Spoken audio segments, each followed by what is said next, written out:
What is Texas's secret speech police planning next? It's April 2nd, 2024, and these are your headlines. A new rule being considered by the Texas Ethics Commission could have the commission policing the social media posts of citizens, chilling political speech with the threat of costly and arduous enforcement.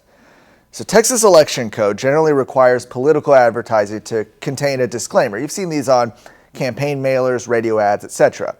Well, the TEC has created several exceptions to this rule. One such exception is online advertising done by entities other than the candidate that does not exceed $100. Well, at their meeting a couple weeks ago, the commission unanimously moved to consider amending that rule at an upcoming meeting to include a requirement that the person or group posting the political message online did not post or repost the political advertising in return for consideration. While this move is ostensibly designed to go after paid influencers who receive compensation for political social media posts, in reality, the rule would open up the commission to policing the social media accounts of every citizen. And of particular concern is that broad phrase, in return for consideration.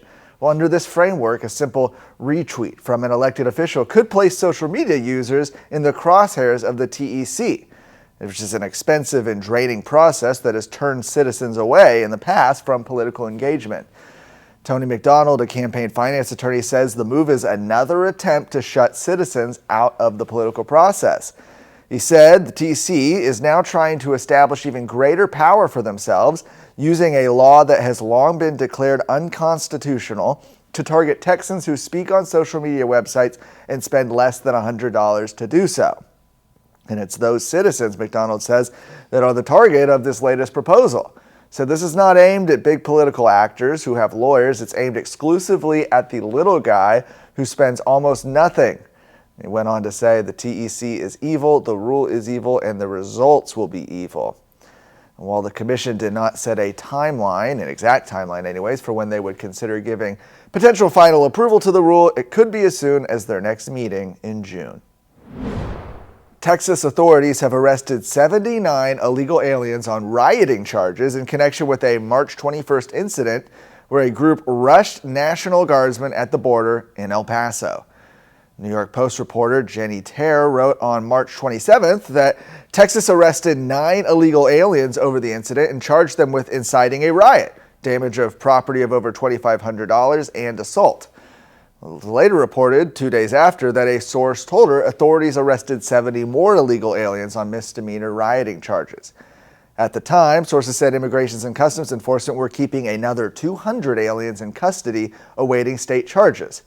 However, an El Paso County magistrate judge, Humberto Acosta, decided on Sunday to release them as they await charges, citing the court's inability to hold bond hearings for each of the individuals within 48 hours. It does not appear that these cases will be filed anytime soon, as they do not seem to be in the DA's office. This is a quote from that judge. So if the DA is indicating that they're not ready to proceed, we are going to release these individuals on their own recognizance. Amazing. Texas Scorecard had previously reported on the riot when it first broke out, sharing Terra's initial footage of the aliens stampeding through a break in border fencing that guardsmen were attempting to fix. A National Guard source said authorities confiscated knives and shanks from some of those involved in the riot, and at least one alien even attempted to grab a soldier's firearm during the riot. Several members of the Guard checked into a nearby hospital for minor injuries. Governor Abbott posted on X that the Texas National Guard and Department of Public Safety quickly regained control and are redoubling those razor wire barriers. Abbott also instructed DPS to arrest all illegal aliens involved. Senate Bill 4, which is a state law we've talked about, making it a state crime for individuals to enter illegally, is currently on hold as it makes its way through the courts. What are the important things out there in Texas politics and Texas news that matter to you, and what can you do about it? That's what we want to bring you with the Luke Macias Show on a weekly basis for 20 to 30 minutes. That way you can get the information and go do something for the rest of your week. I look forward to coming to you every Wednesday. In an attempt to avert due process and confiscate guns from citizens deemed a threat, the Biden administration recently announced a new resource center positioned to do just that. Last week, the Department of Justice launched the National Extreme Risk Protection Order Resource Center, which aims to provide law enforcement, prosecutors, attorneys, judges, and more with training and technical assistance to keep guns out of the hands of people who pose a threat to themselves or others. In 2022, Democrats, along with some Republicans, joined together to pass the Bipartisan Safer Communities Act, which, according to the summary, was designed to make various changes to federal firearms laws, including expanding background check requirements, broadening the scope of existing restrictions, and establishing new criminal offenses. However, that law has been criticized for incentivizing states to impose red flag laws. The purpose of such laws is to deny otherwise law-abiding citizens their right to purchase firearms by circumventing the Constitution's due process protections.